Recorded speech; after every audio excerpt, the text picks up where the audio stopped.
വർക്കൗട്ടിന്റെ കാര്യത്തിൽ ഉണ്ണി full confidence ആയിരുന്നു. ആണല്ലേ? എനിക്ക് കുറച്ച് ടെൻഷൻ ഉണ്ടായിരുന്നു. ഉണ്ണിയുടെ നിർബന്ധമായിരുന്നു. Oh, he must look like this. He wanted to inspire people. ഉണ്ണിക്ക് ഒരു ത്രില്ലാണ് ബോഡി ബിൽഡിംഗ് ചെയ്യാൻ. ഇനി മാർക്കോ 2 വരും എന്നുള്ള കിംവദന്തികൾ കേൾക്കുന്നുണ്ട് ഉടനെ. ഞാൻ വിക്രം ഫാനാണ്. വിക്രം സാറും ഉണ്ണി മുകുന്ദനൊക്കെ ഉണ്ടെങ്കിൽ അവരായിട്ട് വർക്ക് ചെയ്യാൻ സാധിക്കട്ടെ അല്ലേ? ഇപ്പൊ സ്വന്തം ഷോർട്സ് ആണെങ്കിലും സ്ക്രീനിൽ വന്ന് കാണുമ്പോൾ അതിനകത്ത് ചോരണ്ടേ പുള്ളി ഇങ്ങനെ ഒടിക്കും. ക്യാരക്ടർ ആയി കഴിഞ്ഞാൽ പിന്നെ there is no fear, ഒരു കോംപ്രമൈസും ഇല്ല. കറക്റ്റ് ആയിട്ട്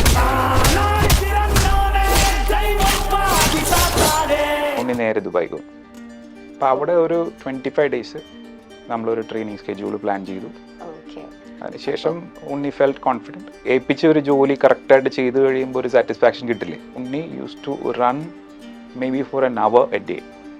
അപ്പോൾ അത്രയും കാർഡിയോ കപ്പാസിറ്റി ഉണ്ണി ഡെവലപ്പ് ചെയ്ത് വെച്ചിട്ടുണ്ടായിരുന്നു. It's A very first day 15 minutes ചെയ്താൽ I am happy. Unni 15 minutes ചെയ്ത് ഭയങ്കര ടയർഡായിരുന്നു. നന്നായിട്ട് കിതക്കുന്നൊക്കെ ഉണ്ടായിരുന്നു. നാളെ ഞാനിത് 30 minutes ചെയ്യും. I said okay, that is my plan.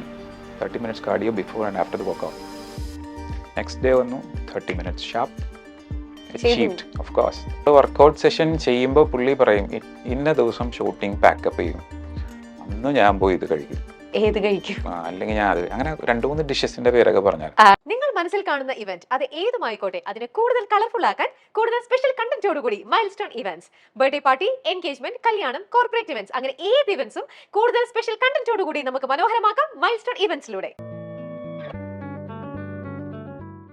Marco എന്ന മൂവി കണ്ടവരാരും ദ റിയൽ മാർക്കോ ഉണ്ണി മുകുന്ദന്റെ ഫിറ്റ്നസ് ആൻഡ് ഗെറ്റപ്പ് ശ്രദ്ധിക്കാതെ പോയിട്ടുണ്ടാവില്ല. സോ ആ ഫിറ്റ്നസിന്റെ പുറകിൽ പ്രവർത്തിച്ച ഒരാളാണ് ഇന്ന് നമ്മുടെ കൂടെ ഉള്ളത്. Welcome to Milestone Makers presence അങ്ങനെ പറ. മാർക്കോയുടെ ഫിറ്റ്നസ് ജേർണിയുടെ വിശേഷങ്ങൾ പങ്കുവെക്കാൻ ഇന്ന് നമ്മുടെ കൂടെ ഉള്ളത് ഫിറ്റ്നസ് ട്രെയിനർ ആയിട്ടുള്ള ബിജു ജോയ്. ബിജു ചേട്ടാ, welcome to the show. Yeah, how are you? I am good. Yeah, Marco movie ബോളിവുഡിൽ വരെ ഇപ്പൊ ചർച്ചാ വിഷയമായിക്കൊണ്ടിരിക്കുകയാണ്. ഞാൻ ഇന്റർവ്യൂവിൽ പറഞ്ഞ പോലെ മാർക്കോ എന്ന മൂവി പോലെ തന്നെ ആളുടെ ക്യാരക്ടറും ആളുടെ ഫിറ്റ്നസും ചർച്ച ചെയ്യപ്പെട്ടുകൊണ്ടിരിക്കുകയാണ്. സോ ഫസ്റ്റ് ഓഫ് ഓൾ അതിൽ ഭാഗമായത് എങ്ങനെയാണ്? അത് long story short. C in the month of July last year ഞാനിവിടെ ഒരു ഷോർട്ട് വിസിറ്റിന് വന്നായിരുന്നു. അപ്പോഴാണ് ഷെരീഫിനെ വിളിക്കുന്നത്. ഷെരീഫ് വിളിച്ചിട്ട് സഡൻലി പറഞ്ഞു ഉണ്ണി ഒന്ന് ട്രെയിൻ ചെയ്യാൻ പറ്റുമോ? ഞാൻ ചോദിച്ചു പിന്നെന്താ, കുഴപ്പമൊന്നുമില്ല. അങ്ങനെ പെട്ടെന്നൊരു മീറ്റിംഗ് ഫിക്സ് ചെയ്തു മാരിയറ്റ് ഹോട്ടലിൽ വെച്ചിട്ട്. അപ്പം അന്ന് ഞാൻ ആദ്യമായിട്ട് ഉണ്ണിയെ നേരിട്ട് കാണുന്നത്. അപ്പം മാരിയറ്റ് ഹോട്ടലിൽ വെച്ചിട്ട് ഞങ്ങൾ മീറ്റ് ചെയ്തു. അന്നേരം ഉണ്ണിയുടെ ഡയറ്റിൻ്റെ കാര്യങ്ങളും വർക്കൗട്ടിൻ്റെ രീതികളൊക്കെ ഞാനവിടെ ഡിസ്കസ് ചെയ്തു. അപ്പോൾ ഞാൻ എൻ്റെ സൈഡിൽ നിന്ന് ഞാൻ പറഞ്ഞു അതിൻ്റെ കറക്ഷൻസ് എന്തൊക്കെയാണ്, നമുക്ക് ഡയറ്റ് ഇങ്ങനെ മാറ്റാം എന്നുള്ള പ്ലാൻസ് എല്ലാം നമ്മൾ അന്നേരം ചെയ്തു. ഉണ്ണി അതിൽ കൺവിൻസ് ആയി. അപ്പോൾ ഉണ്ണി മുകുന്ദനെ അങ്ങനെയാണ് ആദ്യമായിട്ട് കാണുന്നത്. ഉണ്ണി മുകുന്ദൻ ഇതിനു മുമ്പ് കണ്ടിട്ടുണ്ടോ? മൂവീസിലൊക്കെ ആയിരിക്കും കണ്ടിട്ടുണ്ട്. അപ്പൊ ആള് നമ്മളുടെ കേരളത്തിലെ മസിലളിയനാണ്, മലയാളികളുടെ മസിലളിയനാണ്. പിന്നെ ആള് ഫിറ്റ്നസ് നന്നായിട്ട് നോക്കുന്ന ഒരാളാണെന്ന് നമുക്കറിയാം. ബട്ട് മാർക്കോയിൽ എൻറ്റയർലി ഡിഫറെന്റ് ആണ്, ഒരുപാട് ചേഞ്ചസ് വരുത്തിയിട്ടുണ്ട്. അപ്പൊ ഞാൻ ചോദിക്കുവാണെങ്കിൽ അന്ന് ഇപ്പൊ മാരീഡിൽ വെച്ചിട്ടാ കണ്ടേന്ന് പറഞ്ഞു. അപ്പൊ അന്നത്തെ ആളുടെ അപ്പോഴത്തെ വെയിറ്റും അത് കഴിഞ്ഞിട്ടുള്ള ട്രാൻസ്ഫോർമേഷൻ ജേർണി എങ്ങനെയായിരുന്നു എന്നൊന്ന് പറയോ? ഓക്കെ, അന്നത്തെ ഉണ്ണിയുടെ വെയിറ്റും ട്രാൻസ്ഫോർമേഷൻ കഴിഞ്ഞിട്ടുള്ള വെയിറ്റും സെയിം ആയിരുന്നു. ഓക്കെ. അപ്പോൾ നമ്മൾ ഉണ്ണി എന്താ ഉദ്ദേശിച്ചെന്ന് വെച്ച് കഴിഞ്ഞാൽ, ഉണ്ണി ഈ മാർക്കോ സിനിമ തുടങ്ങിയപ്പോൾ തന്നെ അതിൻ്റെ കൂടെ ട്രെയിനിങ് കണ്ടിന്യൂ ചെയ്ത് പോയായിരുന്നു ഒരു സൈഡിൽ കൂടി. ഓക്കെ, ബട്ട് ഏതോ ഒരു പോയിന്റിൽ വെച്ച് ഉണ്ണിക്ക് ഒരു സാറ്റിസ്ഫാക്ഷൻ ഫീൽ ചെയ്തില്ല. എന്നുവെച്ചാൽ ഉണ്ണി ഉദ്ദേശിക്കുന്ന പോലെയുള്ള റിസൾട്ട്സ് വരുന്നില്ല. അപ്പോൾ പുള്ളി കുറച്ച് ഡളായി. അപ്പോഴാണ് ഷൂട്ടിംഗ് ബ്രേക്ക് ചെയ്യുന്നത്. ആ സമയത്താണ് ഷെരീഫ് എന്നെ വിളിക്കുന്നത്. ഓക്കെ, ഷെരീഫ് വിളിച്ചിട്ട് ഇങ്ങനെ കാര്യങ്ങളൊക്കെ പറഞ്ഞപ്പോഴാണ് നമ്മൾ മീറ്റിംഗ് അറേഞ്ച് ചെയ്യുന്നത്. അന്ന് ഞങ്ങൾ തമ്മിൽ സംസാരിച്ചു, അങ്ങോട്ടും ഇങ്ങോട്ടും കൺവിൻസ് ചെയ്തു. അതിനുശേഷം ഷൂട്ട് ബ്രേക്ക് ചെയ്തിട്ട് ഉണ്ണി നേരെ ദുബായിക്ക് വന്നു. അപ്പോൾ അവിടെ ഒരു 25 days നമ്മളൊരു ട്രെയിനിങ് സ്കെഡ്യൂൾ പ്ലാൻ ചെയ്തു. അതിനുശേഷം Unni felt confident. Then he came back, he continued the shoot and finished it. Okay, അപ്പൊ ചേട്ടൻ എപ്പോഴായിരുന്നു നാട്ടിലേക്ക് വന്നത്? ആ 25 days ആള് വർക്ക്ഔട്ട് ചെയ്ത് സെറ്റാക്കി പിന്നെ നാട്ടിലേക്ക് വന്നില്ല? അതിന് മുമ്പായിരുന്നു ഞാൻ നാട്ടിലുണ്ടായിരുന്നു. ഓക്കെ, ആ സമയത്താണ് ഷെരീഫിനെ വിളിക്കുന്നത്. ഓക്കെ, അപ്പം ഞാൻ മാരിയറ്റിൽ പോയിട്ട് കണ്ടു, മീറ്റിംഗ് ഫിക്സ് ചെയ്തു. ഞാൻ എപ്പോഴും ഷോർട്ട് വിസിറ്റിലാണ് വരുന്നത്. ചിലപ്പോൾ ഒരു 7 days അല്ലെങ്കിൽ 10 days ആയിരിക്കുള്ളൂ. അപ്പോൾ അന്നേരം ഞങ്ങൾ മീറ്റ് ചെയ്തതിന് ശേഷം 2 ദിവസം കഴിഞ്ഞ് ഞാൻ തിരിച്ചു പോയി. അതിനുശേഷം നമ്മളൊരു ഡേറ്റ് ഫിക്സ് ചെയ്തു. അതിനനുസരിച്ച് അവർക്ക് പാക്കപ്പ് ഒക്കെ ചെയ്യണമല്ലോ. അപ്പോൾ ഫിക്സ് ചെയ്തിട്ട് അവർ ആ ഡേറ്റിൽ അവിടെ വന്നു. ഓ അങ്ങനെയായിരുന്നു. അതെ. അപ്പൊ ആളുടെ ഡയറ്റ് പ്ലാൻസ് ഒക്കെ അപ്പൊ എങ്ങനെയായിരുന്നു? ഡയറ്റ് പ്ലാൻ എന്ന് പറഞ്ഞാൽ ഞാനിപ്പോൾ ഒരു ഈ ബോഡി ബിൽഡേഴ്സിനെ പ്രിപ്പയർ ചെയ്യുന്ന പ്രെപ്പ് കോച്ച് എന്ന് പറയും. Okay okay. ഓക്കെ അപ്പോൾ നമ്മൾ ഒരു ബോഡി ബിൽഡറിനെ എങ്ങനെയാണോ അപ്രോച്ച് ചെയ്യുന്നത് അതുപോലെ തന്നെയാണ് ഉണ്ണിയുടെ ഡയറ്റ് പ്ലാൻ സെറ്റ് ചെയ്തത്. ഓക്കെ. അപ്പൊ അതിലൊരു ഒരു ഫുഡ് ഐറ്റം ഇത് നീ കഴിക്കേ പാടില്ല, അല്ല ഇത് നീ കുറെ കഴിച്ചു എന്നാലും കുഴപ്പമില്ല, ഉം. അങ്ങനത്തെ ഒരു പർട്ടിക്കുലർ ഫുഡ് ഐറ്റംസ് ഒക്കെ ഉണ്ടാവുമായിരുന്നല്ലോ? അങ്ങനെയല്ല, ഇത് നേരെ തിരിച്ചാണ് പറയേണ്ടത്. ആണോ? ഞാൻ തരുന്നതേ കഴിക്കാൻ പാടുള്ളൂ, വേറെ ഒന്നും കഴിക്കാൻ പാടില്ല. ഓക്കെ. അപ്പൊ അങ്ങനെയായിരുന്നു. അപ്പൊ അത് ഏതൊക്കെ ഫുഡ് ഐറ്റംസ് ആയിരുന്നു കൂടുതൽ? അതിൽ 2 ടൈംസ് ചിക്കൻ ഉണ്ടായിരുന്നു, ദെൻ 3 or 4 ടൈംസ് മുട്ടയുടെ വെള്ളം ഉണ്ടായിരുന്നു. മുട്ടയുടെ ഇതാണ് മെയിൻ ആയിട്ടുള്ള ആഹാരം. പിന്നെ കുറച്ച് ഓട്സ് ഉണ്ടായിരുന്നു, may be 50 grams a day. Then കുറച്ച് ഡ്രൈ ഫ്രൂട്ട്സ്, ദെൻ കുറച്ച് oranges or similar fruits. Okay. അത്രയാണ് നമ്മളുടെ ആ ഫിറ്റ്നസ് ജേർണിയിൽ ആളുടെ അതെ. ഡയറ്റിൽ ഉണ്ടായിരുന്നത് അവിടെ ഉണ്ടായിരുന്ന സമയത്ത്. അവിടെ ഉണ്ടായിരുന്ന സമയത്ത്. അപ്പൊ അതിലെന്തെങ്കിലും ചാലഞ്ചസ് തോന്നിയാണോ? ബിക്കോസ് നമുക്ക് വർക്ക്ഔട്ട് ചെയ്യുന്ന പോലെ തന്നെ ഇമ്പോർട്ടന്റ് ആണ് ഫുഡ് കഴിക്കുക എന്നുള്ളത്. ഇത് തീർച്ചയായിട്ടും. ഇതെന്ന് വെച്ചാൽ വളരെ ചെറിയ ഫുഡ് ഐറ്റംസ് ആണല്ലോ. അതെ. അപ്പൊ അത് ഒരു ചാലഞ്ച് ആയിട്ട് തോന്നിയിട്ടുണ്ടായിരുന്നോ ആൾക്ക് എപ്പോഴെങ്കിലും? ഉണ്ണി ഇത് വർഷങ്ങളായിട്ട് ചെയ്തു വരുന്ന ഒരാളാണ്. അതെ. May be at the age of 16 or 17 he started Yeah. his workouts. അപ്പോൾ ഇത്രയും നാളായിട്ട് അതൊരു ലൈഫ് സ്റ്റൈലായിട്ട് കൊണ്ടുപോകുന്ന ഒരാൾക്ക് അത് വളരെ ഈസി ആയിരിക്കാം. ഓക്കെ. ആണല്ലേ? ചെറിയ ബുദ്ധിമുട്ടുകളൊക്കെ എല്ലാവർക്കും ഉണ്ടാവും. ഇപ്പം ഞാൻ ചെയ്താലും താങ്കൾ ചെയ്താലും ആ ഒരു ബുദ്ധിമുട്ടുണ്ടാവും സ്റ്റാർട്ടിങ്ങിൽ. But once you are in a track then it is easy. Easy. ഇപ്പൊ നമ്മൾ ഈ വെള്ളം കുടിക്കുന്ന കാര്യമൊക്കെ പറയാറുണ്ട്. അപ്പൊ വെള്ളം കുടിച്ചിട്ട് ആള് തല ഇറങ്ങി വീണ കാര്യമൊക്കെ ഇങ്ങനെ കുറെ പേര് പറയുന്നുണ്ടായിരുന്നു. അങ്ങനെ തലകറങ്ങിയൊന്നും വീണിട്ടില്ല. വീണിട്ടില്ലല്ലേ? ഇല്ല. ഇല്ല. അപ്പൊ ഈ ഒരു ദിവസം വെള്ളം കുടിക്കുന്നത് നമ്മൾ എത്ര ലിറ്റർ വെള്ളമാണ് കുടിക്കുക ഈ വർക്കൗട്ട് ഇത്രയും ഗെയിൻ വർക്കൗട്ട്സ് ഒക്കെ ചെയ്യുമ്പോൾ? ഇപ്പോൾ നോർമലി വർക്കൗട്ട് ചെയ്യുന്ന ആളാണെങ്കിലും അല്ലെങ്കിലും മിനിമം 3 to 4 liters വെള്ളം ഒരു ദിവസം കൺസ്യൂം ചെയ്യുന്നത് ബോഡിക്ക് വളരെ നല്ലതാണ്. അങ്ങനെയാണല്ലേ? ഓക്കെ. ഇപ്പൊ ഈ മാർക്കോയിലേക്ക് വരുവാണെങ്കിൽ മാർക്കോന്റെ ഷൂട്ടിംഗ് ലൊക്കേഷനിൽ ഉണ്ടായിരുന്നോ ചേട്ടൻ? ഞാൻ കുറച്ച് ദിവസം ഉണ്ടായിരുന്നു, ക്ലൈമാക്സ് ഷൂട്ടിന്റെ സമയത്ത്. ഓ ക്ലൈമാക്സ് ഷൂട്ടിന്റെ അതെ, സമയത്ത്. ആ സമയത്താണ് ബോഡി റിവീലിംഗ് ഷോട്ട്സ് ഒക്കെ വരുന്നത്. അതെ അപ്പൊ അന്നേരം കുറച്ച് ട്രെയിനിങ്ങിന് വേണ്ടിയിട്ട് ഞാൻ പോയായിരുന്നു. അതെ. ആ ബോഡി റിവീലിംഗ് ഷോട്ട്സ് ഒക്കെ തിയേറ്ററിൽ നിന്ന് കണ്ടപ്പോ എന്തായിരുന്നു ഫീൽ ചെയ്തത്? വളരെ ഹാപ്പി ആയിരുന്നു. ആണല്ലേ? ഒറ്റയ്ക്കായിരുന്നോ പോയി കണ്ടത്? അല്ല, ഞാൻ എന്റെ ഫ്രണ്ട്സ് ഒക്കെ ഉണ്ടായിരുന്നു. ഞാൻ ദുബായിലാണ് കണ്ടത്. ഓ ഓക്കെ. അപ്പൊ ശരിക്കും എങ്ങനെയായിരുന്നു ഫീൽ ചെയ്ത് ആ ഒരു മൊമെന്റ്? ലൈക്ക് ആ ലാസ്റ്റ് എന്ന് വെച്ചാൽ അത് ശരിക്കും കാണിക്കുന്നുണ്ട്. അത് അതെ, എല്ലാവർക്കും ഏറ്റവും ഫേവറേറ്റ് സീൻസ് ആണ് അതൊക്കെ. അപ്പൊ തീർച്ചയായിട്ടും എന്റെയും ഫേവറേറ്റ് സീനാണ്. അപ്പൊ അത് കണ്ടപ്പോ എന്തായിരുന്നു ശരിക്കും? ഫ്രണ്ട്സ് ഒക്കെ എന്ത് ഫീഡ്ബാക്കാ പറഞ്ഞത്? they were all good actually. അവർ ഒരുപാട് അപ്രീഷിയേറ്റ് ചെയ്തു. എനിക്ക് വളരെയധികം എന്താ പറയുക, ഇപ്പം നമ്മൾ നല്ലൊരു ഏൽപ്പിച്ച ഒരു ജോലി കറക്റ്റായിട്ട് ചെയ്തു കഴിയുമ്പോൾ ഒരു സാറ്റിസ്ഫാക്ഷൻ കിട്ടില്ലേ? I was feeling that. ആണല്ലേ? ആ ഒരു സാറ്റിസ്ഫാക്ഷൻ. ഏറ്റവും കൂടുതൽ ഇഷ്ടപ്പെട്ട സീൻ ഏതായിരുന്നു? അതിൽ കുറേ ഫൈറ്റ് സീൻസ് ഉണ്ടായിരുന്നു. Of course, my favorite is that staircase fight. Yes. I think almost everyone likes that one. Yes. പിന്നെ അത് പറയാനില്ല. അപ്പം ആ സീൻ എന്ന് പറഞ്ഞാൽ എനിക്ക് തോന്നുന്നു ഒരുപാട് കഷ്ടപ്പെടേണ്ടി വരും. അങ്ങനെ ഒരു എന്താ പറയാ ഒരു ഹെൽത്ത് വേണ്ടി വരും നമുക്കൊക്കെ. ഒരു സ്റ്റെയർ കേസ് കയറുമ്പോഴേക്കും ലൈക്ക് എനിക്കൊക്കെ വയ്യാണ്ടാവും. അപ്പോ ഒരാൾ അത്രയും പേര് ഇടിച്ചിട്ട് മുകളിൽ വരെ കയറുക, അതും 2, 3, 4 സ്റ്റെയർ കയറുക എന്ന് പറയുന്നത്. അപ്പൊ അത് കണ്ടപ്പോ എന്താ ഫീൽ ചെയ്ത്? അപ്പൊ അതിന് എന്തെങ്കിലും സ്പെഷ്യൽ വർക്ക്ഔട്ട്സ് ഉണ്ടായിരുന്നോ ആ ഒരു ഷോട്ട്? ആ സമയത്തൊന്നും ഞാൻ ഉണ്ണിയെ ട്രെയിൻ ചെയ്യുന്നില്ല. ഓക്കെ. അപ്പൊ ഞാൻ കേട്ടിട്ടുള്ള അറിവ് വെച്ചിട്ട് Unni use to run maybe for an hour a day. അപ്പോൾ അത്രയും കാർഡിയോ കപ്പാസിറ്റി ഉണ്ണി ഡെവലപ്പ് ചെയ്ത് വെച്ചിട്ടുണ്ടായിരുന്നു. അപ്പോൾ അതുകൊണ്ടായിരിക്കണം അത്രയും പെർഫെക്ഷനോടുകൂടി ചെയ്യാൻ സാധിക്കുന്നത്. Then also Unni is very passionate about the acting. There is no compromise in acting. അപ്പോൾ ഉണ്ണി ഒരു ടാസ്ക് ഏൽപ്പിച്ചാൽ ഉണ്ണി അത് കറക്റ്റായിട്ട് ചെയ്യും. അങ്ങനെയാണ് എൻ്റെ വിശ്വാസം. ആണല്ലേ? ഇപ്പം എല്ലാവർക്കും അറിയാവുന്ന പോലെ ഭയങ്കര പാഷനേറ്റ് ആണ്, അതുപോലെ ഭയങ്കര കോൺഫിഡന്റ് ആയിട്ടുള്ള ഒരാളാണ്. അപ്പൊ ഈ വർക്കൗട്ടിന്റെ കാര്യത്തിലൊക്കെ ആൾ എന്തോ ഒരു കോൺഫിഡന്റ് ആയിരുന്നു, ലൈക്ക് ബോഡിയുടെ കാര്യത്തിലൊക്കെ? വർക്കൗട്ടിന്റെ കാര്യത്തിൽ ഉണ്ണി ഫുൾ കോൺഫിഡൻസ് ആയിരുന്നു. ആണല്ലേ? എനിക്ക് കുറച്ച് ടെൻഷൻ ഉണ്ടായിരുന്നു. എന്ന് വെച്ച് കഴിഞ്ഞാൽ ഒന്നാമത്തെ കാര്യം, Sharif is my long time client. Like for the past 3 years he's training with me. Okay. അപ്പോൾ അങ്ങനെയുള്ള ഒരാൾ ഇത്രയും വലിയൊരാളുടെ ചുമതല നമ്മൾ ഏൽപ്പിക്കുമ്പോഴത്തേക്കും the responsibility is very high. Okay. അപ്പോൾ അതിൻ്റെ ഒരു സ്ട്രെസ് ഉണ്ടായിരുന്നു. ഇപ്പം ഞാൻ ചെയ്തിട്ട് ശരിയായില്ലെങ്കിൽ എന്ത് ചെയ്യും, അങ്ങനെ ഒരു സ്ട്രെസ് ഉണ്ട് തുടക്കത്തിൽ. ഓക്കെ. സോ ആദ്യത്തെ 2-3 ദിവസം അങ്ങനെ ഫുൾ ബോഡി കോമ്പാക്ട് അങ്ങനത്തെ വർക്കൗട്ട്സ് ഒക്കെ ആയിട്ട് പോയി. അത് കഴിഞ്ഞ് ഒരു ആഫ്റ്റർ 10 days കഴിഞ്ഞപ്പോൾ ബോഡി ശരിക്കും റെസ്പോണ്ട് ചെയ്ത് തുടങ്ങി. അപ്പോൾ നമുക്ക് മനസ്സിലായി. പിന്നെ കുറച്ച് സ്ട്രെസ് ഫ്രീ ആയിരുന്നു. ആണ്. പിന്നെ അതിന്റെ പതുക്കെ ഇന്റൻസിറ്റി കൂട്ടി കൂട്ടി കൂട്ടി കൂടി. we reached that point. അതെ, ഷെരീഫ് സാർ വഴിയായിരുന്നു വന്നത്. അപ്പൊ ആളുടെ ഒരു ഹാപ്പിനെസ് എന്തായിരിക്കും? ബിക്കോസ് ആളുടെ കെയർ ഓഫിലാണ് വന്നത്. അപ്പൊ ആൾക്കൊരു സ്പെഷ്യൽ സന്തോഷമായിരിക്കുമല്ലോ അല്ലേ? തീർച്ചയായിട്ടും ഷെരീഫാണല്ലോ പൈസ മുടക്കുന്ന ആള്, അതെ. പ്രൊഡ്യൂസർ ആണല്ലോ. Yeah. പ്രൊഡ്യൂസറാണ് ഷൂട്ട് ബ്രേക്ക് ചെയ്തിട്ട് തിരിച്ചു തിരിച്ചു വന്നിരിക്കുന്നത്. വന്നത്. അതെ. May be he put his trust on me. That's why I'm very thankful to Shareef ഇങ്ങനെ ഒരു ഓപ്പർച്യൂണിറ്റി കിട്ടിയല്ലേ. And അതെ. thanks to Unni Mukundan as well. ഇപ്പൊ അത് സക്സസ്ഫുൾ ആയി കഴിഞ്ഞിട്ടും ഷെരീഫ് സാർ എന്തെങ്കിലും പറഞ്ഞു കാണുമല്ലോ അല്ലേ? അപ്പൊ അതൊരു സന്തോഷമായിരുന്നു അല്ലെ? അതുപോലെ തന്നെ ഇതിന്റെ ഡയറക്ടർ ഹനീഫ്, ആളെന്തെങ്കിലും ഒരു ഡിമാൻഡ് പറഞ്ഞിട്ടുണ്ടായിരുന്നോ നമ്മളുടെ ഹീറോയ്ക്ക് ഇങ്ങനത്തെ സെറ്റപ്പ് വേണം? അതിനൊന്നും പറഞ്ഞിട്ടുണ്ടായിരുന്നില്ല. അങ്ങനെ ഒന്നും പറഞ്ഞായിട്ട് എനിക്കറിവില്ല. ഇത് ഉണ്ണിയുടെ നിർബന്ധമായിരുന്നു. ഓ, he must look like this and he wanted to inspire people. Okay ആണല്ലേ. അപ്പം ഈ ഇപ്പൊ ഇത്രയും ഒരു ജേർണി, വർക്ക്ഔട്ട്സിന്റെ ഫുൾ ജേർണിയില് എപ്പോഴാണ് ഇത്രയും നന്നായിട്ട് എഫേർട്ട് എടുക്കുന്ന ഒരാളാണ് ഉണ്ണി മുകുന്ദൻ എന്ന് തോന്നിയ ഒരു മൊമെന്റ് ഉണ്ടാവല്ലോ, അതെപ്പോഴായിരുന്നു? Second day. Very second day. Very second day. He was very serious. അപ്പോൾ ഫസ്റ്റ് ഡേ ഉണ്ണി വന്നു, ദുബായിലുള്ള എൻ്റെ ജിമ്മ് കണ്ടു. എൻ്റെ ജിമ്മ് വെച്ചാൽ എൻ്റെ സുഹൃത്തിൻ്റെ ജിമ്മാണ്. ആ ജിമ്മ് അത്യാവശ്യം വലിയ ജിമ്മ്, വലിയ വലിയ ബോഡി ബിൽഡേഴ്സൊക്കെ വരുന്നുണ്ട്. ഒട്ടുമിക്ക എല്ലാവരും കോമ്പറ്റ് ചെയ്യുന്ന ആൾക്കാരാണ്. അപ്പോൾ ഇവിടുത്തെ ജിമ്മിലെ പോലെ, ഇവിടുത്തെ ജിമ്മിലെന്ന് വെച്ച് കഴിഞ്ഞാൽ പ്രൊഫഷണൽ ബോഡി ബിൽഡേഴ്സിനെ കാണുന്നത് വളരെ കുറവായിരിക്കും. ഉണ്ണി ജസ്റ്റ് ഗോട്ട് അമേസ്ഡ്.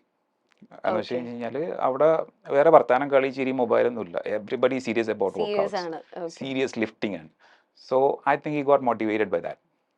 ദെൻ അന്നത്തെ ദിവസം തന്നെ വർക്കൗട്ട്സിനൊക്കെ ശേഷം ഞാൻ കുറച്ച് കാർഡിയോ ചെയ്യാനായിട്ട് ആവശ്യപ്പെട്ടു. സ്റ്റെയർ മാസ്റ്റർ എന്ന് പറഞ്ഞിട്ടൊരു കാർഡിയോ മെഷീൻ ഉണ്ട്. സ്റ്റെപ്സ് ഇങ്ങനെ കയറിക്കൊണ്ടിരിക്കണം. Okay. So I said do it for 15 minutes. It's the very first day. 15 minutes ചെയ്താൽ I'm happy. Only 15 minutes ചെയ്തു ഭയങ്കര ടയർഡായിരുന്നു, നന്നായിട്ട് കിതയ്ക്കുന്നൊക്കെ ഉണ്ടായിരുന്നു. അപ്പോൾ പറഞ്ഞു, ബ്രോ നാളെ ഞാനിത് 30 minutes ചെയ്യും. I said okay, that is my plan. 30 minutes cardio before and after the workout. Next day വന്നു, 30 minutes sharp. Achieved, of course.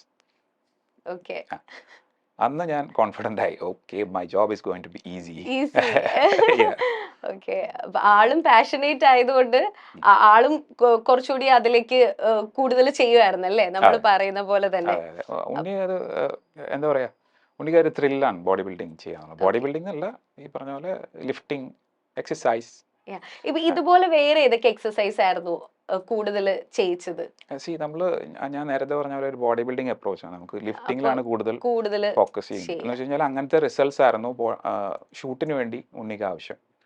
With a lot of muscles, with lot of six pack and biceps and everything.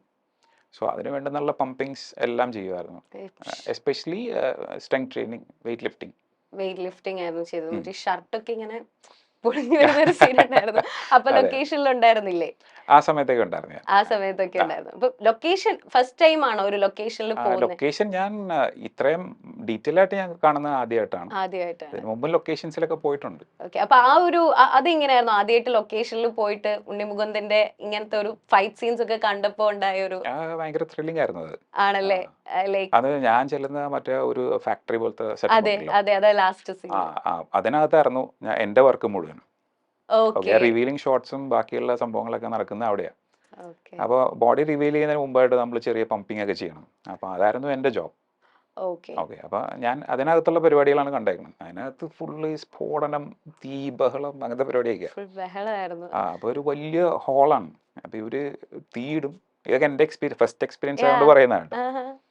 തീയിടും, അത് കഴിഞ്ഞ് shot കഴിയും, തീ കെടുത്താൻ പറയും, പിന്നെ full പുകയായിരിക്കും അതിനകത്ത്.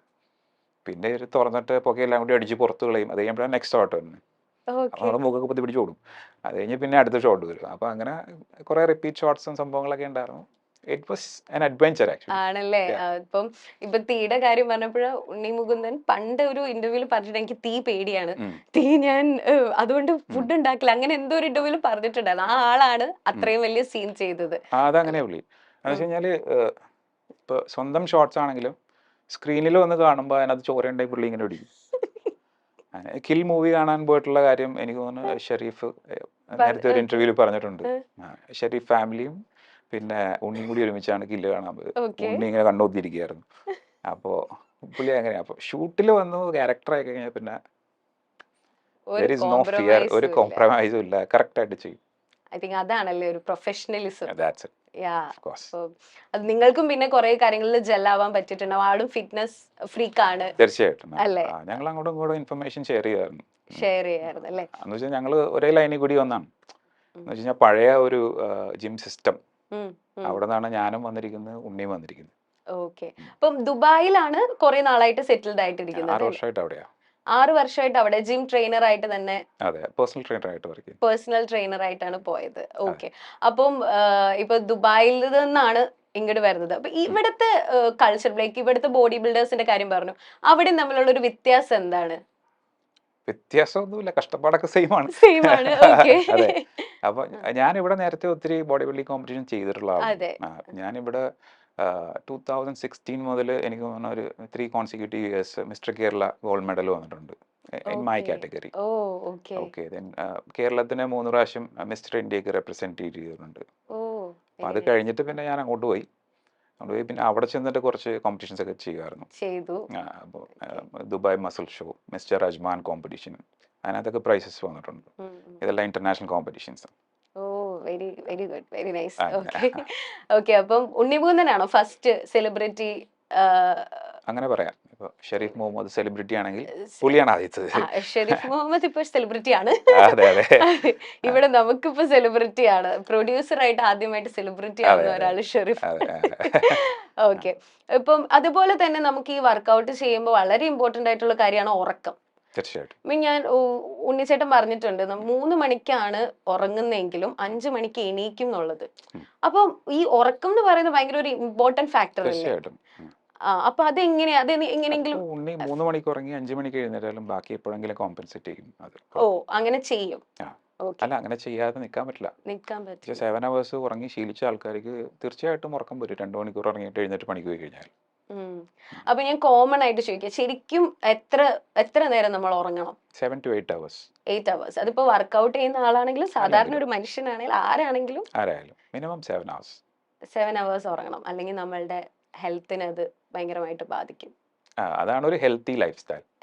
ഇപ്പൊ healthy life സ്റ്റൈലിന്റെ കാര്യം പറയുമ്പോൾ ഞാൻ ഇപ്പൊ ഫിറ്റ്നസ് എന്ന് പറയുമ്പോൾ ഈ മസിൽ മാത്രം ഉണ്ടായാൽ മാത്രമേ ഫിറ്റ്നസ് ആവൂ, അങ്ങനെ ഒരു കുറെ പേർക്ക് അങ്ങനെ ഒരു കാഴ്ചപ്പാട് ഉണ്ടാവാം. പക്ഷെ നമുക്ക് ഫിറ്റ് ആയിട്ടിരിക്കാന്ന് പറയുന്നത് അതിൽ മാത്രമല്ല അല്ലേ? അപ്പൊ അതിനെങ്ങനെയാണ് ഒരാള് എന്തൊക്കെ വർക്കൗട്ട്സ് ആണ് ചെയ്യേണ്ടത്, അല്ലെങ്കിൽ അത് അവരുടെ ഹെൽത്ത് എങ്ങനെയാണ് അവർ നോക്കേണ്ടത്? അത് അവരുടെ ഫിറ്റ്നസ് ഗോൾ അനുസരിച്ചിരിക്കും. ഓക്കെ. ഒരാളുടെ ഫിറ്റ്നസ് ഗോൾ എന്ന് പറയുന്നത് ടു ലുക്ക് ഇൻ എ ഷേപ്പിൽ കാണപ്പെടുക എന്നുള്ളതാണ് അയാളുടെ ഗോൾ എന്നുണ്ടെങ്കിൽ അയാൾ ഒബ്വിയസ്ലി വെയിറ്റ് ട്രെയിനിങ് ചെയ്യണം. തീർച്ചയായിട്ടും അതിൻ്റെ കൂടെ തന്നെ എയറോബിക് എക്സസൈസ് എല്ലാം ചെയ്യണം, കാർഡിയോസ് എല്ലാം ചെയ്യണം. It is a combination. Okay. ഇനി അതല്ല, അയാൾക്ക് അയാളുടെ വൈറ്റൽസ് കറക്റ്റായിട്ട് നിർത്തിയാൽ മതി. അയാളുടെ sugar, pressure, cholesterol everything should be normal. പിന്നെ അയാൾക്ക് അത്രയും കഷ്ടപ്പെടേണ്ട കാര്യമില്ല. അപ്പോഴും it must be a mixture of things. Okay. A mixture of aerobic and anaerobic exercises. Okay. പിന്നെ ഞാൻ മറ്റൊരു കാര്യം പറയാം. ഇപ്പോൾ നിങ്ങൾ ചോദിച്ചത് കൊണ്ടിട്ട് ഞാൻ പറയുകയാണ്. ഇപ്പോൾ കുറേ ആൾക്കാർ ഇങ്ങനെ ജോഗിങ്ങിന് മാത്രമായിട്ട് പോകുന്ന ആൾക്കാരുണ്ട്. അത് തീർച്ചയായിട്ടും നല്ലൊരു ശീലം തന്നെയാണ്. But in the long run jogging ഒരുപാട് ചെയ്ത് കഴിയുമ്പോൾ അതിൽ നിന്ന് മസിൽസ് പ്രൊഡ്യൂസ് ചെയ്യുന്നത് വളരെ കുറവാണ്. ഓക്കെ. അപ്പോൾ നമുക്ക് ലോഞ്ചിവിറ്റിക്ക് എപ്പോഴും മസിൽ മാസ് ആവശ്യം. ഓക്കെ. അപ്പോൾ നമുക്ക് ഇപ്പോൾ ഇരുന്ന പൊസിഷനിൽ നിന്ന് എഴുന്നേൽക്കണമെങ്കിൽ you should have a quadriceps muscle, healthy quadriceps muscle. അപ്പോൾ ആ മസിൽ മാസ് ഇൻക്രീസ് ചെയ്ത് വെച്ച് കഴിഞ്ഞാൽ നമുക്ക് കുറച്ചുകൂടി പ്രായം കഴിയുമ്പോൾ ഇരിക്കാനോ എഴുന്നേക്കാനൊന്നും വലിയ ബുദ്ധിമുട്ടുണ്ടാവില്ല. ഓക്കെ. സോ നമ്മള് മാർക്കോന്റെ വിശേഷങ്ങൾ പറഞ്ഞു. ഇനി തിരിച്ച് ദുബായിലേക്ക് പോവാണോ? തിരിച്ച് പോകും. ഞാൻ ഈ സൺഡേ പോകും. ദുബായിൽ പോകും. അപ്പൊ പിന്നെ ഫിസിക്കൽ ട്രെയിനർ ആയിട്ട് ഇനി വേറെ ഏതെങ്കിലും സെലിബ്രിറ്റീസ് ഇനി വരുന്നുണ്ടോ? അപ്കമിങ് മാർക്കോ 2 ഇറങ്ങാൻ പോവാണ്. അപ്പോ ഇറങ്ങാൻ പോകുന്നില്ല, മാർക്കോ 2 വരുവാണ്. അപ്പൊ അതിന്റെ എന്തെങ്കിലും അപ്ഡേറ്റ്സ് ഉണ്ടോ? ഇതുവരെ അപ്ഡേറ്റ്സ് ഒന്നുമില്ല. ഓക്കെ. സോ നമ്മൾ പറഞ്ഞു ഷെരീഫ് സാർ വഴിയാണ് ഉണ്ണിമുകുന്ദനിലേക്ക് എത്തുന്നത്. അപ്പം ഉണ്ണിമുകുന്ദനും വിജു ചേട്ടനും സംസാരിച്ച് കഴിഞ്ഞിട്ടാണ് കൺവിൻസ്ഡ് ആയെന്ന് പറഞ്ഞു. അപ്പൊ കൺവിൻസ്ഡ് ആവുന്നെങ്കിൽ അതിൽ എന്തെങ്കിലും എലമെന്റ്സ് വേണമല്ലോ. അപ്പൊ എങ്ങനെയാണ് ആ കൺവിൻസ്ഡ് ആവണമെങ്കിൽ, അല്ലെങ്കിൽ ഷെരീഫ് സാർ ഉണ്ണിമുകുന്ദനിലേക്ക് എത്തിക്കണമെങ്കിൽ അതിൽ എന്തെങ്കിലും ഒരു കാര്യം ഉണ്ടാവുമല്ലോ. അതപ്പോ എങ്ങനെയാണെന്ന് എക്സ്പ്ലെയിൻ ചെയ്യാമോ? അത് കഴിഞ്ഞ 3 വർഷമായിട്ട് ഷെരീഫിനെ ഞാനാണ് ട്രെയിൻ ചെയ്യുന്നത്. ദുബായില് ട്രെയിൻ ചെയ്യുന്നത്. അപ്പോൾ 2000 21-ലോ 22-ലോ, ഐ ആം ഡൗട്ട്ഫുൾ. അന്നേരം ഞാനൊരു കോമ്പറ്റീഷൻ ചെയ്തായിരുന്നു. ഓക്കെ. അപ്പോൾ ഞാൻ സ്റ്റേജിലേക്ക് ഷെരീഫിനെ ഇൻവൈറ്റ് ചെയ്തു. തീർച്ചയായിട്ടും പരിപാടി കാണാൻ വരണം, ഞാൻ കോമ്പറ്റ് ചെയ്യാമെന്നുള്ളത്. പക്ഷേ അന്നത്തെ ദിവസം പുള്ളി സ്ഥലത്തുണ്ടായില്ല ദുബായിൽ. പുള്ളി എന്തോ ഒരു ബിസിനസ് മീറ്റിന് പുറത്തു പോയി. അപ്പോൾ തിരിച്ചു വന്നപ്പോൾ ഞാൻ ജിമ്മിൽ ചെന്നു, ഷെരീഫിനെ ട്രെയിൻ ചെയ്യാൻ വേണ്ടി ചെന്നു. അപ്പോൾ ഷെരീഫ് പറഞ്ഞു എങ്ങനെയുണ്ടായിരുന്നു, ഷോ എങ്ങനെ ഉണ്ടായിരുന്നു? ഞാൻ പറഞ്ഞു കൊള്ളാം, നന്നായിരുന്നു, ഇത്ര പ്രൈസ് കിട്ടി, അപ്പോൾ നമുക്കൊന്ന് നോക്കിയാലോ എന്ന് പറഞ്ഞപ്പോൾ ഞാൻ ഷെരീഫിന് വേണ്ടി ഒരു പോസ്റ്റിംഗ് ചെയ്തു കൊടുത്തു. ഓക്കെ. അപ്പോൾ എനിക്ക് തോന്നുന്നത് അതായിരിക്കണം ആ ഫാക്ടർ. ഓക്കെ, അപ്പോൾ ഷെരീഫ് എന്നെ കോമ്പറ്റീഷന് മുമ്പും കണ്ടിട്ടുണ്ട്, കോമ്പറ്റീഷന് ശേഷവും കണ്ടിട്ടുണ്ട്. So I transform myself that well. അപ്പോൾ അതിൻ്റെ കുറച്ച് പിക്ചേഴ്സൊക്കെ ഞാൻ ഇൻസ്റ്റാഗ്രാമിൽ ഷെയർ ചെയ്തിട്ടുണ്ട്, ഷെരീഫിൻ്റെ പിക്ചറായിട്ട്. ഞാൻ കണ്ടിട്ടുണ്ട്. അപ്പോൾ അതായിരിക്കണം ഒരു ഫാക്ടർ. പിന്നെ ഒരു പോയിന്റിൽ ഷെരീഫ് പറഞ്ഞിട്ടുണ്ട്, ഉണ്ണിമുകുന്ദനോട് ഷെരീഫ് ഇതാണ് പറഞ്ഞത്, ഉണ്ണിയുടെ ആ ഒരു കണ്ടീഷൻ കണ്ടപ്പോഴത്തേക്കും കുറച്ച് ഡാർക്കായിരുന്നു. അപ്പോൾ അന്നേരം ഡാർക്ക് എന്ന് പറഞ്ഞു കഴിഞ്ഞാൽ ഇപ്പോൾ വിചാരിക്കാത്ത ഒരു വിചാരിച്ചൊരു പോയിന്റിലേക്ക് എത്താൻ പറ്റാതെ ഉണ്ണി സ്റ്റക്കായിട്ട് നിന്നൊരു പോയിന്റ് ഉണ്ടായിരുന്നു. അന്നേരം കുറച്ച് മൂഡ് ഓഫ് ആയിരുന്നു പുള്ളി. അപ്പോൾ ആ സമയത്ത് ഷെരീഫ് പറഞ്ഞതെന്ന് വെച്ച് കഴിഞ്ഞാൽ നിങ്ങൾക്ക് പറ്റിയ ഒരാൾ എൻ്റെ അടുത്തുണ്ട് എന്ന് വെച്ച് കഴിഞ്ഞാൽ ഞങ്ങളുടെ മെൻറ്റാലിറ്റി ഏകദേശം സെയിം ആണ്. ഓക്കെ, അപ്പോൾ ഉണ്ണി കുറച്ച് സ്ട്രിക്റ്റ് ആയിട്ടുള്ള ആളാണ്. എന്ന് വെച്ച് കഴിഞ്ഞാൽ ഉണ്ണി എന്നോട് ഒരു പോയിന്റിൽ പറഞ്ഞ ഒരു കാര്യം ഞാൻ പറഞ്ഞുതരാം, അത് കേൾക്കുമ്പോൾ ചിലപ്പോൾ മനസ്സിലാവും. ഉണ്ണി എൻ്റെ അടുത്ത് പറഞ്ഞു, ഞാൻ ലെഗ്സ് ചെയ്യിപ്പിച്ചുകൊണ്ടിരിക്കുക. അപ്പോൾ ഞങ്ങൾ ലെഗ്സിൻ്റെ ട്രെയിനിങ്ങിനകത്ത് വളരെ മിനിമലൈസ് ചെയ്താണ് ട്രെയിൻ ചെയ്തുകൊണ്ടിരുന്നത്. എന്ന് വെച്ച് കഴിഞ്ഞാൽ കുറേ ചാടി കിക്സും അങ്ങനത്തെ പരിപാടികളൊക്കെ ഉണ്ട്. അപ്പോൾ ലെഗിൻ്റെ ഫ്ലെക്സിബിലിറ്റി പോയി കൂടെ, ഒരുപാട് ചെയ്ത് കഴിയുമ്പോൾ കുറച്ച് സ്റ്റിഫ്നെസ് വരുമല്ലോ. അപ്പോൾ അത് ഭയങ്കരമായിട്ട് കുറച്ചിട്ട് 1-2 വർക്കൗട്ട്സ് ഒക്കെ ചെയ്ത് ജസ്റ്റ് ഒന്ന് മെയിൻറ്റെയിൻ ചെയ്യാൻ വേണ്ടിയിട്ടുള്ള വർക്കൗട്ട്. അപ്പോൾ ഒരു ദിവസം ലെഗ്സ് ഇങ്ങനെ ചെയ്തുകൊണ്ടിരിക്കുക.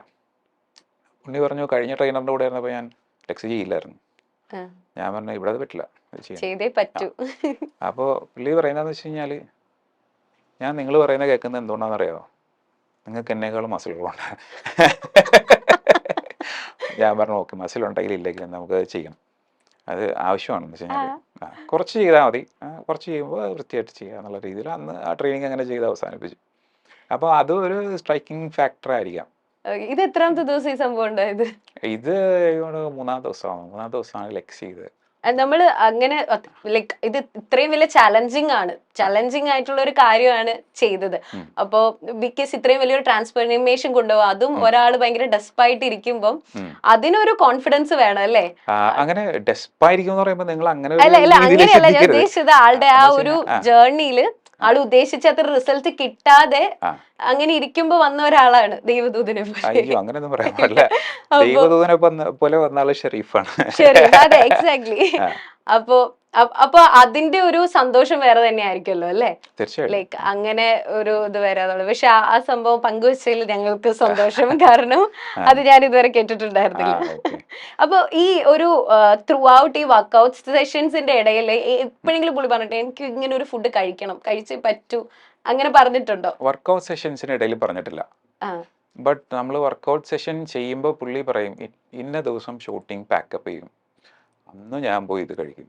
ഏത് കഴിക്കും? അല്ലെങ്കിൽ ഞാൻ അത് അങ്ങനെ 2-3 ഡിഷസിന്റെ പേരൊക്കെ പറഞ്ഞാൽ, പ്രത്യേകിച്ച് കുറച്ച് പുള്ളിയുടെ ചൈൽഡ്ഹുഡ് ഒക്കെ ഗുജറാത്തിലായിരുന്നു. അപ്പൊ അവിടെ അവൈലബിൾ ആയിട്ടുള്ള കുറച്ച് കാര്യങ്ങൾ പേര് പറഞ്ഞിട്ട് എനിക്ക് മനസ്സിലായതുകൊണ്ട് പിക്ചറൊക്കെ കാണിച്ചു. എനിക്ക് അതിന്റെ പേര് ഓർമ്മയില്ല. പിന്നെ ഐസ്ക്രീം കഴിക്കണം എന്നുള്ള പ്ലാൻ ഉണ്ടായിരുന്നു.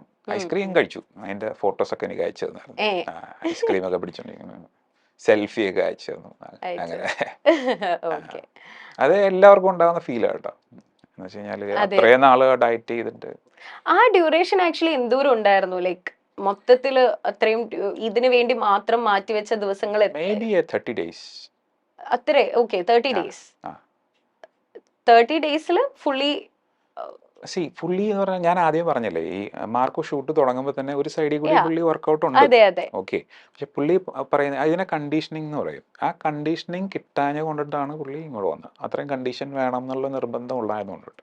ഓക്കെ, അപ്പൊ നമുക്ക് 30 daysൽ ആ കണ്ടീഷനിങ് വന്നു. ഉണ്ണിക്ക് അതിന് മുമ്പ് മസിൽ ഉണ്ടായിരുന്നില്ല എന്ന് ഞാൻ പറയുന്നില്ല, ട്രെയിൻ ചെയ്തുകൊണ്ടിരുന്ന ആളാണ്. ഓക്കെ, അപ്പൊ മസിൽസ് എല്ലാം ഉണ്ടായിരുന്നു. ആ ഒരു കണ്ടീഷനിങ് വരുത്താൻ ഞാൻ ഹെൽപ്പ് ചെയ്തു, അത്രേ ഉള്ളൂ. 30 days കഴിഞ്ഞിട്ട് ഐസ്ക്രീം പോയി കഴിച്ചു. Okay, very nice. ഇപ്പം ഇപ്പൊ ഷെരീഫ് സർ ത്രൂ ആണ് വന്നത്. അപ്പൊ ഇതിനു മുമ്പ് എത്ര നാളായിട്ടുണ്ട് ദുബായില് ഈ ഒരു ട്രെയിനർ ആയിട്ട്? ദുബായിൽ ഞാൻ 6 വർഷമായിട്ടുള്ളൂ ഓക്കെ. ട്രെയിനറായിട്ട് ചെയ്യുന്നത്. അതിനു മുമ്പ് ഞാൻ കേരളത്തിലായിരുന്നു. ഉം, ഉം, കേരളത്തിൽ എൻ്റെ ഹിസ്റ്ററി പറയുകയാണെങ്കിൽ എനിക്ക് വേറൊരു ജോബ് കൂടി ഉണ്ടായിരുന്നു. ഉം. ഞാനൊരു അയാട്ട ഇൻസ്ട്രക്ടറായിരുന്നു. ഓ, അയാട്ടാ ആ ഏവിയേഷൻ. ഏവിയേഷൻ. ഞാനിവിടെ കൊച്ചിയിലുള്ള ഒരു ഇൻസ്റ്റിറ്റ്യൂട്ടിൽ 13 ഇയേഴ്സ് ഞാൻ അയാട്ട ഇൻസ്ട്രക്ടറായിട്ട് ജോലി ചെയ്തിട്ടുണ്ട്. അതിനൊപ്പം തന്നെ എനിക്കൊരു ജിമ്മിൻ്റെ ബിസിനസ് ഉണ്ടായിരുന്നു. എനിക്ക് സ്വന്തമായിട്ടൊരു ജിം ഉണ്ടായിരുന്നു. അപ്പോൾ അങ്ങനെ ജിം ആൻഡ് അയാട്ട കോച്ചിങ് അങ്ങനെ രണ്ടും കൂടി സൈമൾട്ടേനിയസ്ലി പോകുമായിരുന്നു. Passion and profession. Passion and profession. Okay. And at some point I decided I'll follow my passion, I'll leave my profession. അങ്ങനെയാണ് ഞാൻ ദുബായിക്ക് പോകുന്നത്. അപ്പോൾ അതിനു മുമ്പ് ഞാൻ ഇവിടെ കോമ്പറ്റീഷൻസ് ഒക്കെ ചെയ്തിട്ടുണ്ട്. ഞാൻ മിസ്റ്റർ കേരള 90 kg കാറ്റഗറിയിൽ 3 തവണ ഗോൾഡ് വിന്നറായിട്ടുണ്ട്. 3 തവണ സ്റ്റേറ്റിനെ റെപ്രസെൻറ്റ് ചെയ്ത് മിസ്റ്റർ ഇന്ത്യ കോമ്പറ്റ് ചെയ്തിട്ടുണ്ട്. ദെൻ ദുബായിൽ ചെന്നതിന് ശേഷം ഞാൻ അവിടെയും കുറേ കോമ്പറ്റീഷൻസ് ചെയ്തിട്ടുണ്ട്. 4-5 ഇൻ്റർനാഷണൽ കോമ്പറ്റീഷൻ ചെയ്തു. ചിലതിലൊക്കെ ഞാൻ വിൻ ചെയ്തിട്ടുണ്ട്. അപ്പോൾ അങ്ങനെയാണ് എൻ്റെ ബോഡി ബിൽഡിംഗ് ജേർണി. അപ്പോൾ I have more than 20 years of experience as A personal trainer. 20 years experience ഉണ്ട്. ബട്ട് ദുബായിൽ 6 years. ദുബായിൽ 6 years ആയിട്ടുള്ളൂ. ഓക്കെ. അതിന്റെ ഇടയിലാണ് ഷെരീഫ് സാർ വരുന്നത്. അതെ. അതെ. ദുബായിൽ ചെന്നപ്പോൾ എൻ്റെ ഒരു എക്സ് സ്റ്റുഡൻറ്റ്, ഏവിയേഷൻ സ്റ്റുഡൻ്റ് ആണ് ഷെരീഫിനെ എനിക്ക് പരിചയപ്പെടുത്തുന്നത്. Shareef was also an ex aviation student. Not aviation, he's into logistics no. So he has learned something related to cargo handling. Oh, okay. Aviation related younger age. അതെ അതെ. Okay. അങ്ങനെയാണ് അപ്പം Sharif സാറായിട്ട് connect ആവുന്നത്. അതെ. ഇനിയാണ് ഉണ്ണി മുകുന്ദനിലേക്ക് വരുന്നത്. Yes. ഓക്കെ. സോ മാർക്കോ 1 വളരെ ഹിറ്റായി, ബോളിവുഡിൽ വരെ ചർച്ചാ വിഷയമായിരിക്കുകയാണ്. ഇനി മാർക്കോ 2 വരും എന്നുള്ള കിംവദന്തികൾ കേൾക്കുന്നുണ്ട് ഉടനെ. അങ്ങനെ വരട്ടെ. അപ്പൊ അതിന്റെ പ്രതീക്ഷയുണ്ടോ? വിക്രം സാറൊക്കെ ഉണ്ടെന്നും കേൾക്കുന്നുണ്ട് അതില്. വിക്രം ഉണ്ടെങ്കിൽ വളരെ സന്തോഷം. ഞാനൊരു വിക്രം ഫാനാണ്. ഓ, ഓക്കെ. അന്യൻ കണ്ടതിന് ശേഷം I am a hard core fan ഭയങ്കര ഓഫ് ഫാനാണ്. വിക്രം. ഞങ്ങൾ എല്ലാരും ഭയങ്കര ഫാൻസാണ് അതെ. വിക്രം സാറിന്റെ. അപ്പോ വിക്രം സാറും ഉണ്ണി മുകുന്ദനൊക്കെ ഉണ്ടെങ്കിൽ അവരായിട്ട് വർക്ക് ചെയ്യാൻ സാധിക്കട്ടെ അല്ലേ? വളരെ സന്തോഷം. അങ്ങനെയാണെങ്കിൽ അങ്ങനെ സംഭവിക്കട്ടെ. അങ്ങനെ സംഭവിക്കട്ടെ, ഞങ്ങളും പ്രാർത്ഥിക്കാം. അപ്പൊ നമ്മള് ഫിറ്റ്നസിനെ പറ്റി പറഞ്ഞു, മാർക്കോ ഫിറ്റ്നസ് ജേർണി പറഞ്ഞു, ഒരുപാട് ടിപ്സ് ഞങ്ങൾക്ക് പറഞ്ഞു തന്നു. അപ്പൊ ഞാൻ ചോദിക്കുകയാണെങ്കിൽ ഇപ്പൊ ഇത് കാണുന്ന പ്രേക്ഷകർക്ക് ചേട്ടനിലേക്ക് എത്താൻ എന്താണ് വഴി എന്ന് വെച്ചാൽ അവിടെ ഒരു ജിം ആയിട്ടാണോ അതോ ഫ്രീലാൻസ് ആയിട്ടാണോ ചെയ്യുന്നത്? ഞാനൊരു ഫ്രീലാൻസ് പേഴ്സണൽ ട്രെയിനറാണ്. ഓക്കെ. എന്നിലേക്ക് എത്തണമെങ്കിൽ ഈസിയാണ്. I am available on Instagram. എൻ്റെ Insta handle mister transform Dubai. You can reach me there, or else you can search just Bijo Joy. You will reach there. And I have given my WhatsApp contact on the Instagram. You can reach me through that as well. Okay. അപ്പൊ ദുബായിലാണെങ്കിലും നമുക്ക് എങ്ങനെയാണ് ഇവിടെ ഉള്ളവരെ coach ചെയ്യാൻ പറ്റുക? നമ്മൾ online training provide ചെയ്യുന്നുണ്ട് തീർച്ചയായിട്ടും. അപ്പോൾ ഇപ്പോൾ ലോകത്തിൻ്റെ ഏത് സൈഡിലാണെന്നുണ്ടെങ്കിലും ഇപ്പോൾ ഇതൊക്കെ പോസിബിൾ ആണ്. നമുക്ക് അതിനുള്ള ടെക്നോളജി ഉണ്ട്. ഇപ്പോൾ ഫോർ എക്സാമ്പിൾ ഇപ്പോൾ കേരളത്തിൽ ഞാൻ എൻ്റെ ഒരു സ്റ്റുഡൻ്റ് ഉണ്ട്, ഡിനീഷ് എന്ന് പറഞ്ഞിട്ട്. He is a like physically challenged guy ആണ്. പുള്ളിക്ക് ലെഫ്റ്റ് ഹാൻഡ് കുറച്ച് പ്രശ്നമാണ്. He wanted to do professional body building. അപ്പോൾ ഞാൻ അവിടെ നിന്നാണ് അയാൾക്ക് ട്രെയിനിങ് എല്ലാം ചെയ്തത്. നമ്മൾ ഓൺലൈനിൽ കൂടി കറക്റ്റായിട്ടൊരു ഡയറ്റ് പ്ലാൻ കൊടുത്തു, വർക്കൗട്ട് സ്കെഡ്യൂൾ കൊടുത്തു. അതിനനുസരിച്ചിട്ട് പുള്ളിയുടെ ഒരു ഡിറ്റർമിനേഷനിൽ പുള്ളി അത് ചെയ്തു. സ്റ്റേറ്റ് ലെവൽ വിൻ ചെയ്തു, നാഷണൽ ലെവൽ വിൻ ചെയ്തു. ദെൻ മിസ്റ്റർ യൂണിവേഴ്സ് ടൈറ്റിൽ ഹോൾഡറായി. Oh, okay. So this is possible actually. ഇപ്പോൾ ലോകത്തിന്റെ ഏതറ്റത്താണെന്നുണ്ടെങ്കിലും നമുക്കിത് ചെയ്തു കൊടുക്കാം. പോസിബിൾ. ഓക്കെ. അപ്പോൾ provided you follow consistent life style, then a good diet, then proper workout, then നല്ലൊരു ട്രെയിനറുടെ സഹായം ഉണ്ടെങ്കിൽ നമുക്കിത് ചെയ്യാൻ പറ്റും. അത് ചെയ്തു തരാൻ ഞാനുണ്ട്. You can contact me any time.